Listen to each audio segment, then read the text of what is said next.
What is up, you guys? I'm here for another podcast. It's episode 3 of my Wrestle Review, and we're talking Monday Night Raw.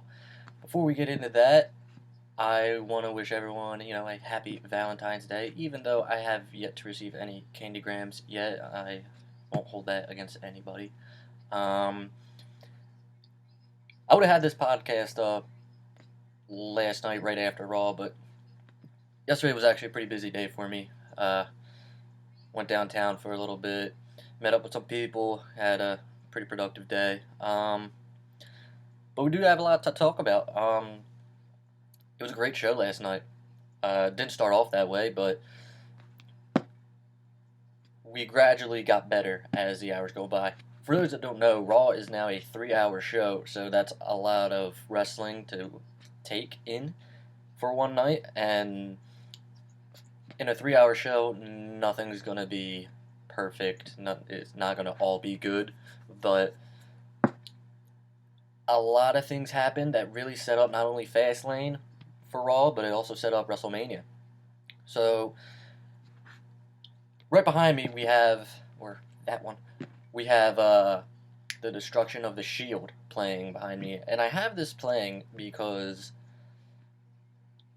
the Destruction of the Shield was probably the biggest turn in recent WWE history. When I mean that, I mean when Seth Rollins decided to break up the Shield, that was the biggest breakup of a group that I can remember. That was until last night between Kevin Owens and Chris Jericho. This episode had everything. It made you happy, it made you sad, made you laugh, made you cry, kept you awake, put you to sleep.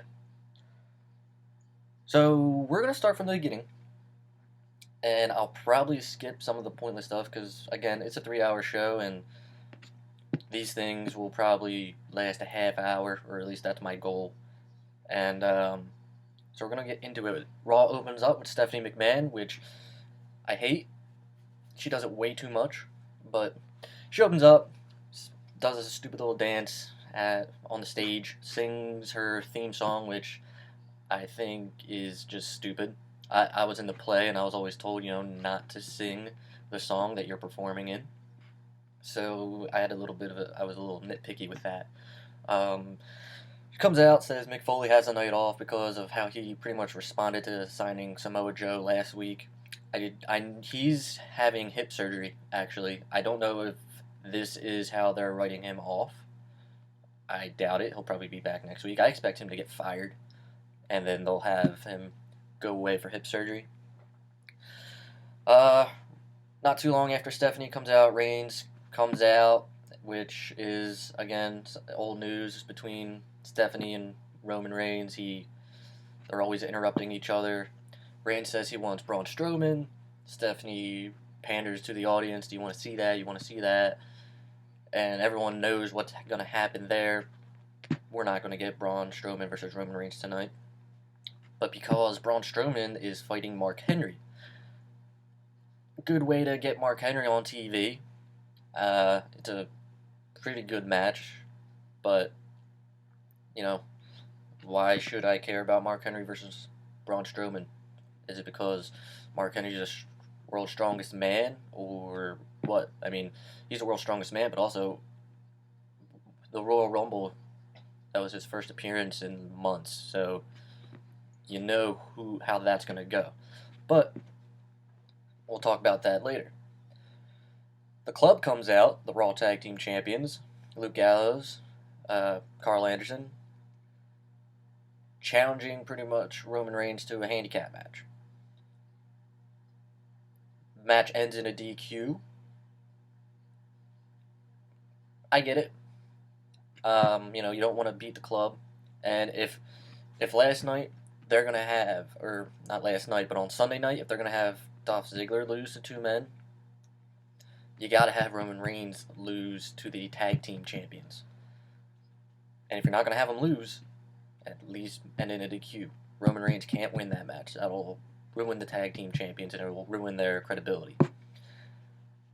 So then we get Highlights of the Festival of Friendship, which I've been pumped for all week, and we'll get into that. I have like a lot to say about that. So, Andre the Giant's having a documentary, an HBO documentary. I think it's run by Bill Simmons.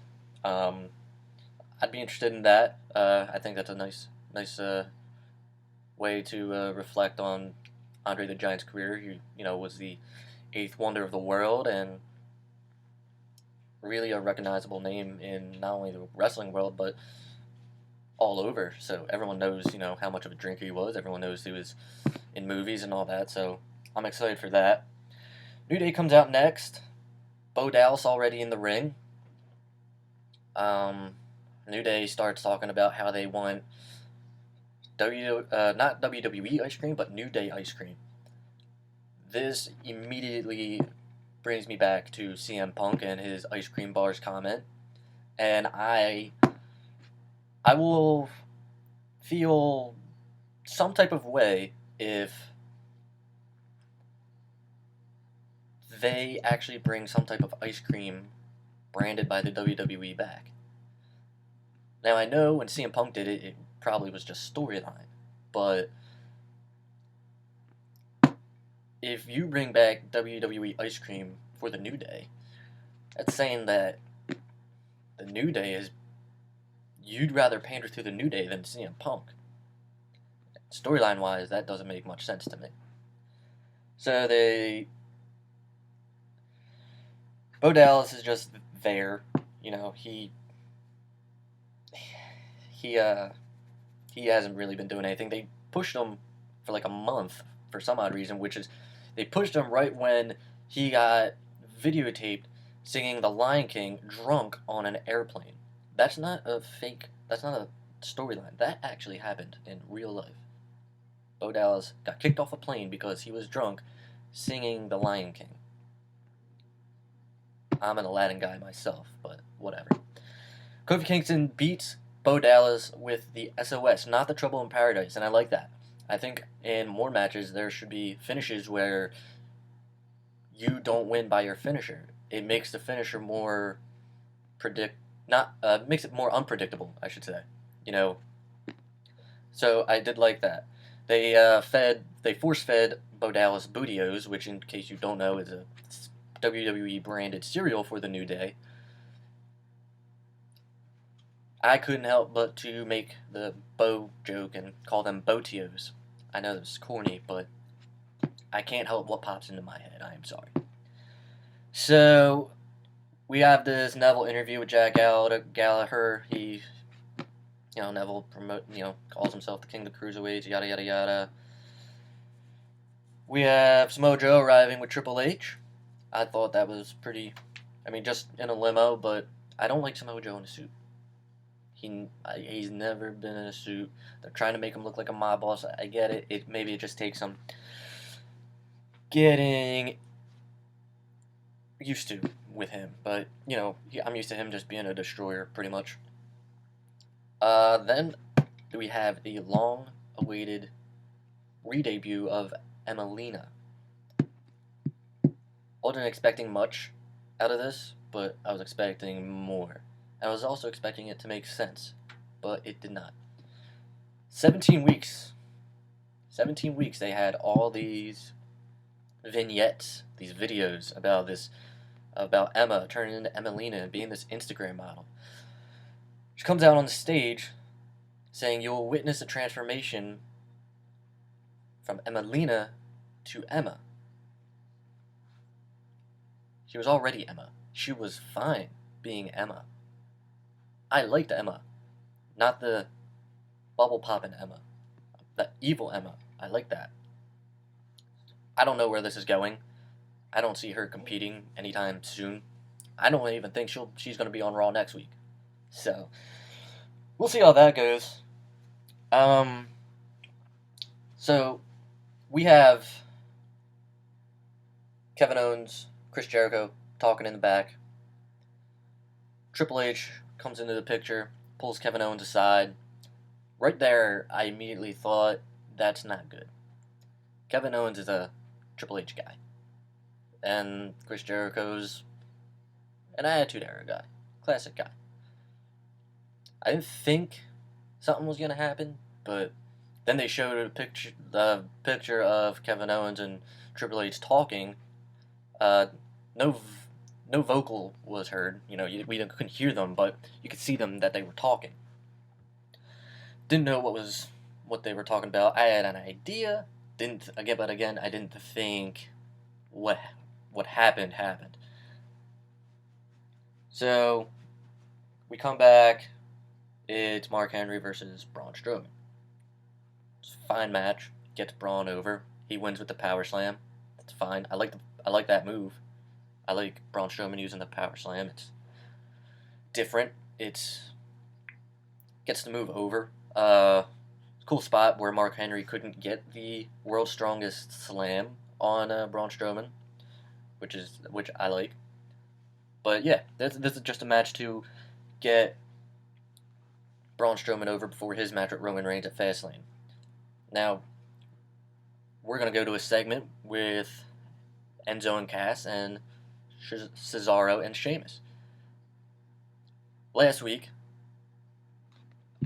Enzo and Cass cost Cesaro and Sheamus the tag titles.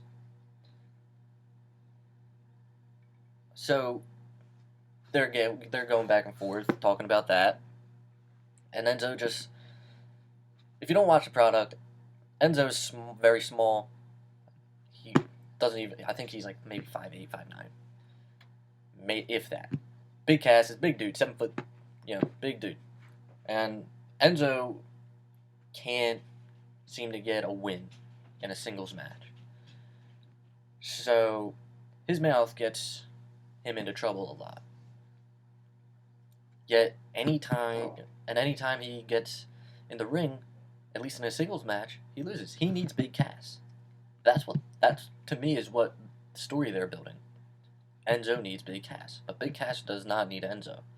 And Big Cass lets Enzo get into trouble with what he says to other superstars.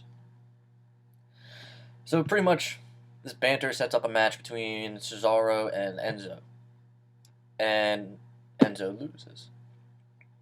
What I'm shocked is Big Cass didn't really help Enzo, try to help him, which, it's kind of a real life thing. Like, if you're going to say this stuff, you better back it up. Enzo did not do that. So then, after that, we have this interview with Samoa Joe and Michael Cole. This was great. This told a simple story about Samoa Joe and how he's not here to make friends, he's just here to destroy people. Love it. It's short, simple, it was to the point. Michael Cole kept on bringing back, Triple H, Seth Rollins, and Samoa Joe didn't want to talk about Triple H or Seth Rollins. Samoa Joe wanted to talk about Samoa Joe, which that's exactly what he should be talking about. It's about him, not Triple H, not Seth Rollins. He put Seth Rollins out on the out. Seth Rollins is injured. He's done with Seth Rollins. He did what he had to do, which means he's done with talking about Triple H at least, because he's done Triple H a favor. So now that favor's done, he's focusing on himself. And he comes up with the line about Sami Zayn. He's not another Sami Zayn and just happy to be here on Raw. He's here to destroy people. After this interview, Sami Zayn comes out. Sami Zayn came out, faced Rusev with Lana, who was not as vocal as she usually is, which I'm kind of shocked about.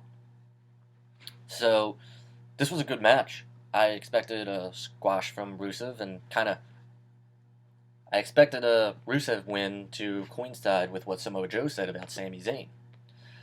But Sami Zayn with that haluva kick, my God, it came out of nowhere. It scared me. Like, I did not expect him to just be storming at Rusev with that kick. It was good. So it was a good match, and I'm glad Sami got the win. He walks up the stage and has this interview talking about how, he's He's here to win the U.S. title. He's going to face Chris Jericho at Fastlane. It's going to be awesome. That match is probably going to steal the show, in my opinion. Samoa Joe comes out, puts a beating on him, chokes him out. It's great stuff. It looks pretty much like if Seth Rollins can't go at WrestleMania, then Samoa Joe's going to face Sami Zayn, which will just, it'll be awesome. If you ever watch these guys' stuff on the indies, they're great. I can't wait for that match. There was a point in this match where Byron Saxton, commentator, compared Sami Zayn's love for the WWE to Anderson Silva's love for fighting. You know, Anderson Silva just expressed that after his fight this past weekend, and I hate it. I hate when they compare something in WWE to something in UFC. It's a different sport. And that's why people compare WWE and UFC in the first place. There's no comparison. They are two totally different things. In my opinion, you can't ask me what's better, WWE or UFC. WWE sports entertainment. UFC is sport. That's what that is. You know, I'm not gonna say wrestling is fake. It's not fake. It's predetermined. But again, that's a whole nother episode. Maybe I'll do an episode where I really explain that to people, because believe it or not, you still get it. So we had I believe it's the third confirmed member of the Hall of Fame for this year, and it's Teddy Long. If you don't know Teddy Long, he was a manager back in WCW. He managed the Undertaker back when the Undertaker was part of the Skyscrapers tag team. That was early WCW days. That was before I was alive. I'm just a freaking fanatic and know this stuff. He was also a referee. I think that's that's the first time I've seen Teddy Long. He was the referee back in the Attitude Era.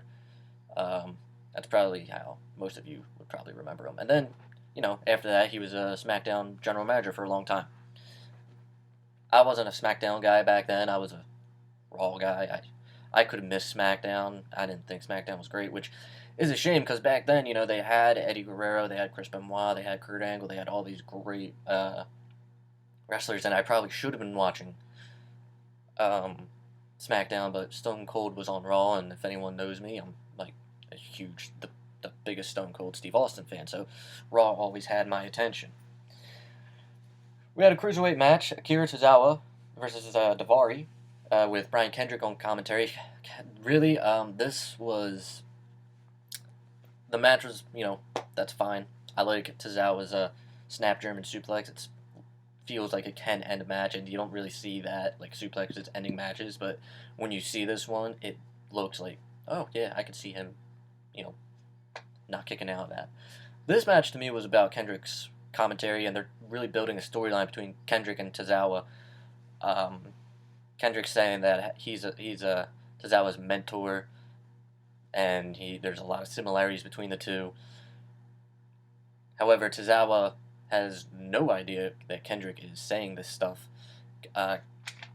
Kendrick, I think, is just taking credit for the talent that Tozawa is, which he is, and it's funny because Kendrick would be like, Tozawa won the match with the snap German suplex, and Kendrick would stand and applaud, and Tozawa would pay no attention whatsoever to Brian Kendrick, and I thought that was just, I think that storyline is gonna be awesome. I'm not one to really be into the cruiserweights. In fact, I've been a big critic of the cruiserweights and how it's not really, they can't recreate what happened years ago. But it is starting to pick up steam. I do feel like the audience is getting better with the cruiserweights, and they're more interested. So that's good for them. And now it's time for the Festival of Friendship. I knew this was going to be something outrageous. I knew Chris Jericho was going to do something very awesome, very special. And you see him on the big Titantron, just pumping everyone up for it. He comes out, the showgirls come out, they were in Vegas, understandable. He has this Tom Jones jacket. He is dancing down the stage, dancing down the ramp. He's having the time of his life. Brings out Kevin Owens, and Kevin Owens hates his life right now. He does not want to be a part of this. He thinks it's stupid. He has no idea why it's happening. These two read each other so well and feed off each other and their reactions. I'm so glad that they've kept them together for this long. One of the main reasons I tune into Raw. It's probably the reason I tune into Raw, which scares me because of what happens next. Jericho comes in the ring. He reveals all these presents for Kevin Owens, and that remind him of their friendship. The Art of Jericho, which is just a sculpture, said cost him $7,000, which, if you looked at it, it's probably get $20 at Walmart. That was funny. He then had a painting of the creation of Adam, but instead of Adam and God, I guess, he had Kevin Owens, Chris Jericho touching fingertips. Not that other one. This was great. I want this hung on my wall. I want it hung on everybody's wall. I think it should be hung if there was ever a physical WWE Hall of Fame, it should be hung. This picture was great, and this is where I lost it. I was dying. He brought out a magician, Chris Jericho did. Friendship the Magician. Now, he said Vegas would know them. I've never been to Vegas, so I don't know. If Friendship the Magician is an actual person who is big in Vegas, please write in the comments. Let me know, because I just want to know how true that is, or if Chris Jericho is just jerking our chain here. He does stupid little tricks, the fire trick into a rose. He sucked. He was terrible. Fans boot him out pretty much. So, Chris Jericho then tells Kevin Owens that he is going to call out Bill Goldberg. If you don't know, Kevin Owens is going to defend the WWE Universal Championship against Bill Goldberg at Fastlane. So, Goldberg is not there. He was not confirmed to be there. So, I don't know really what to expect at this point. And Jericho goes on his normal rant. He's going to kick his ass for Kevin Owens. He tells Bill Goldberg to come down here so he can get... And then we cut to commercial. Now, if you're a fan of Chris Jericho back in the day, back in WCW, in a feud with Dean Malenko, Dean Malenko used to call himself a man of 1,000 holds. Jericho did a parody of him, saying he's a man of 1,001 holds. And on an episode of Nitro, he started to name all the moves that he's a master of, and they went to a commercial, they came back, and he was still reading the list, was Jericho. So, we come back from commercial, and Jericho says, it. So, Bill Goldberg is going to get it, which is a thing Jericho's been doing in case you haven't been watching the product. So then Goldberg's music hits, and I'm thinking, nobody's going to come out, but what I got was so much better in so many ways. We got Gilbert. Now, I know, even if you are not a wrestling fan now, if you watched it back in the day, you know Gilbert. He was the parody of Goldberg when Goldberg was in WCW. So WWE made a parody of Gilbert. Gilbert, scrawny, no muscle whatsoever. I believe even I could take him. I can't take many people, but I believe I could take him. This was awesome. Kevin Owens doesn't even let him get anywhere close to the ring before he knocks him out. Owens gets frustrated. He gets mad. He's saying he thought this whole thing was to just call out Goldberg, and so the two of them can beat him up and take him out so he doesn't make it to Fastlane. Jericho literally spills his heart out to Kevin Owens, and you get teary-eyed thinking about it because it was emotional. It felt like it came from the heart. You don't really get emotion, but that's how it really made you want to feel, because this guy was expressing how much he cares about Kevin Owens. Kevin Owens in like just Kevin Owens fashion. He says, you know what, you went through a lot to do this. I love you too, all that stuff. Says he gets him a present. Jericho opens up the present. It's a new list. It's a new list of Jericho. And he picks it up.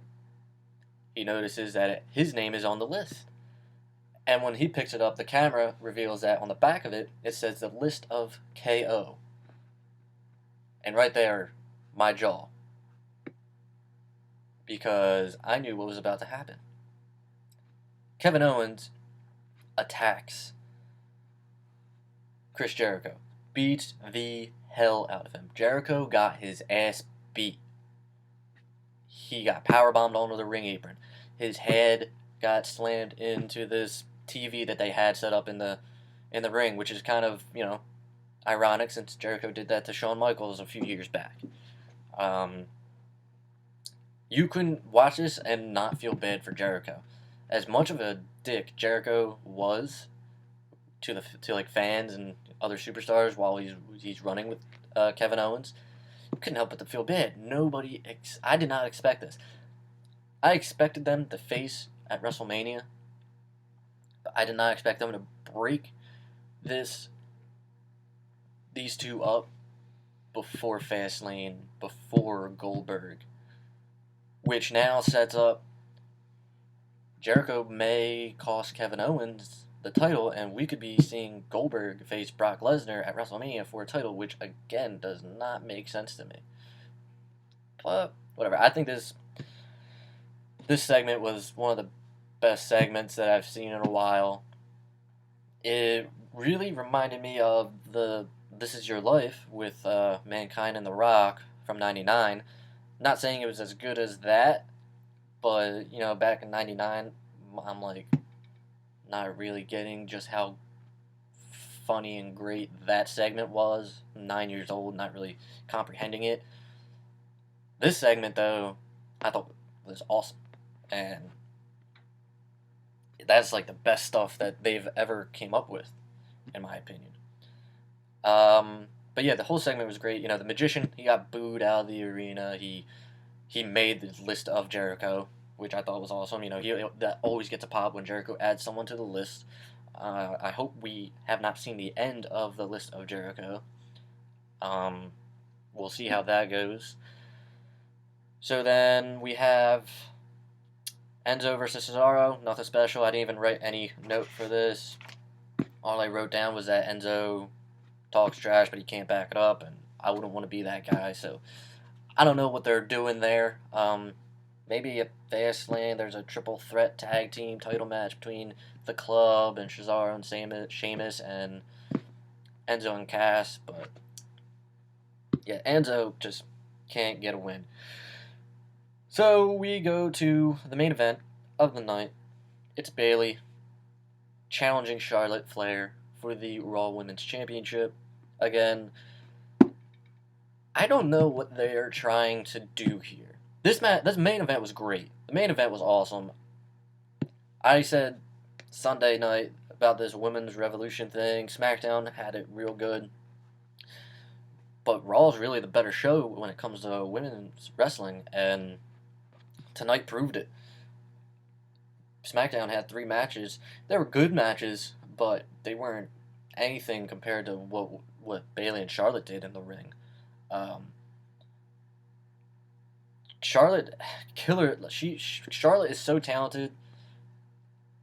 Like, I can't even describe how much I love Charlotte right now. She has this killer moonsault. She's a figure 8 lock. Excuse me. It's all great. She hit a killer moonsault off the barricade onto Bayley outside the ring, and it like snapped Bayley's neck or something. It looked bad, and I thought Bayley was seriously hurt. There's a spot in the ring where Charlotte rolled her up for a schoolboy pin, but Bayley's head had like a whiplash effect on the turnbuckle pad. Looked bad. Like, I mean, it could have been a concussion. At least I thought it would have been. It didn't look like she was concussed, so she got lucky there. Bayley hit this nice Hurricane Rana. The near falls in this match were great. You know, had me on the edge of my seat, which doesn't happen often, so I like that. So then we were getting towards the end of the match, and Dana Brooke comes out. Dana Brooke, if you've been watching, I haven't seen her in weeks. I don't know. I know she's a bodybuilder. She does all those Arnold competitions. I don't know if she's been doing that, but they didn't write her off. They didn't say that she was there that night. She didn't come out with Charlotte, but she tries to interfere in this match. You don't even see her face. You see her get up on the apron. Bayley knocks her off. You don't see her. That's it. That's all you saw.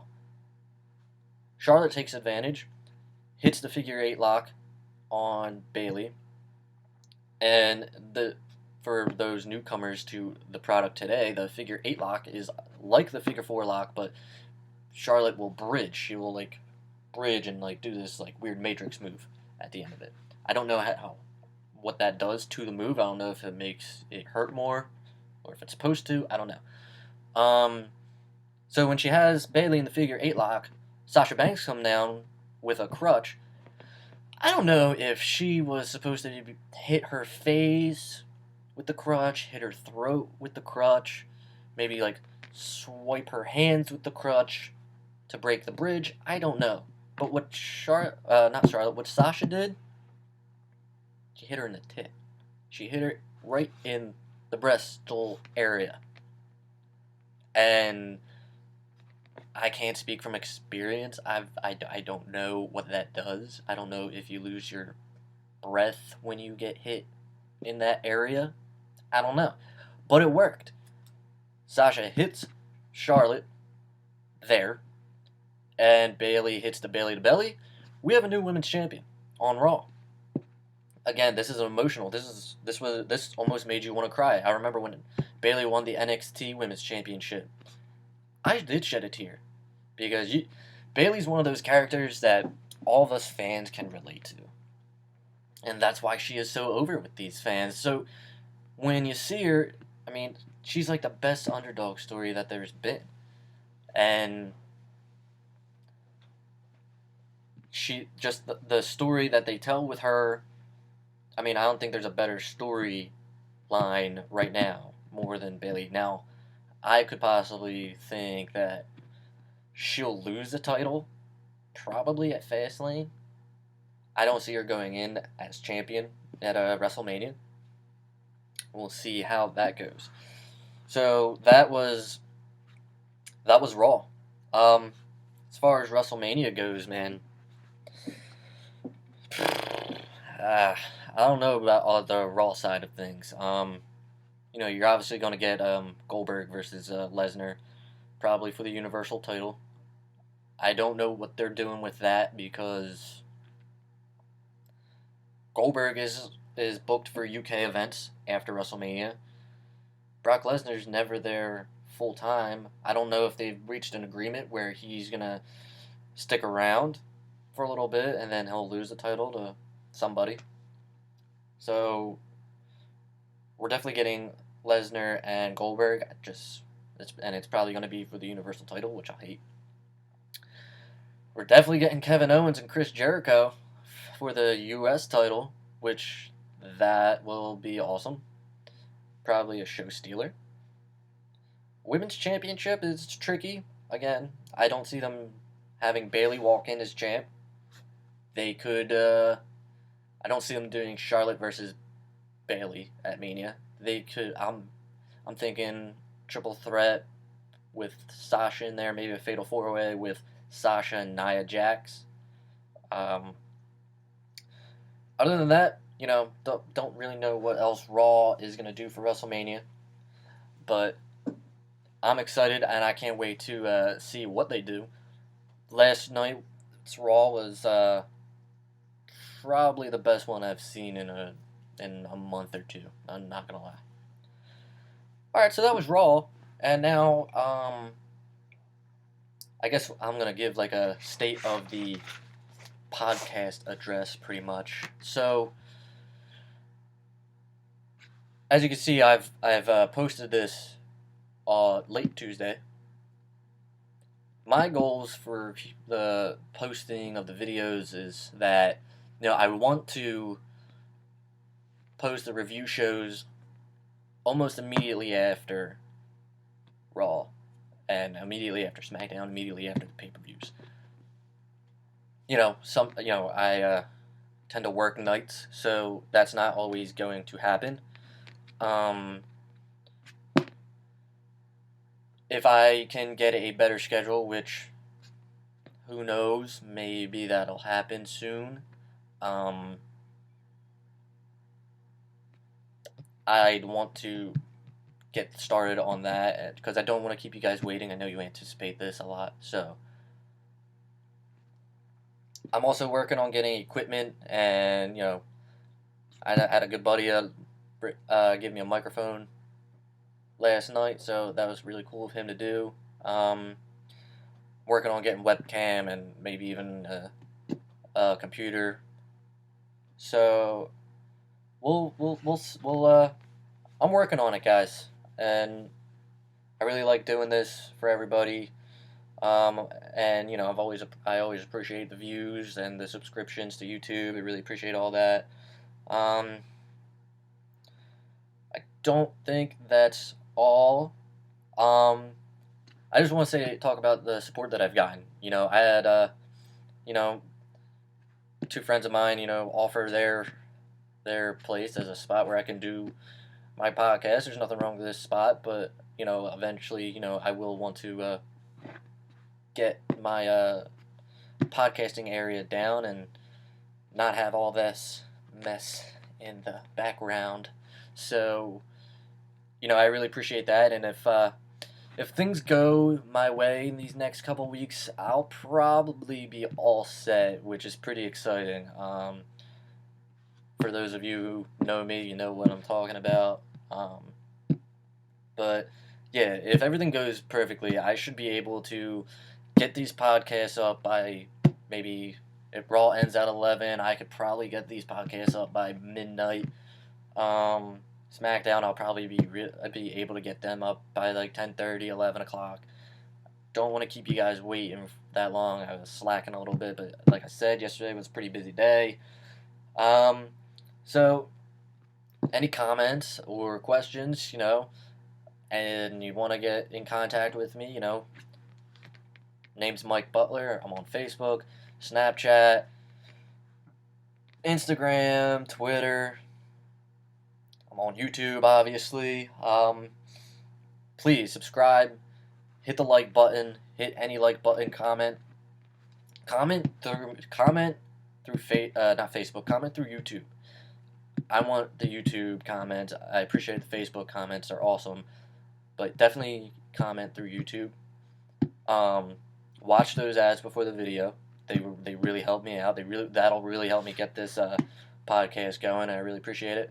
And again, guys, I know I'm doing pretty awesome by myself, but I want to do this with other people. I've had a lot of inquiries about the UFC show coming up, which I'm fine with. I'm cool with that. I'd love to do a show.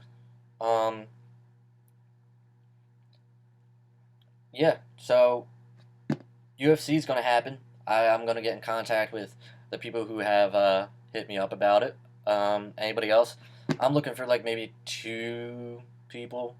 I don't really have a webcam yet. We're gonna eventually start doing this by webcam, but until I get one, we're gonna have to be sharing this monitor here. So, well, there was something else I wanted to say, but I can't really remember it. I don't know. Yeah. Well, anyway, that's all. Again, guys, I can't stress enough. press the like button, press the subscribe button. Please support, help me out. This is something I do just to get my mind off work, my mind off the real world. Wrestling's always been there for me, and I want to be there for you.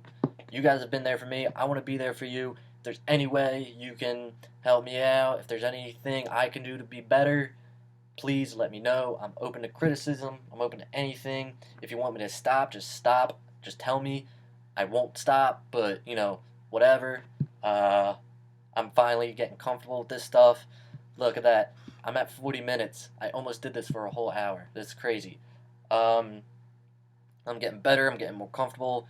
This show's going to get better. It's going to be awesome. All of you will be wanting to join this.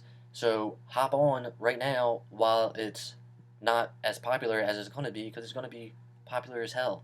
So hit me up. Everyone has my number, I think. If you don't got my number, you got my Facebook, you got my Snapchat, you got my Instagram, you got everything. Peace. I'm out.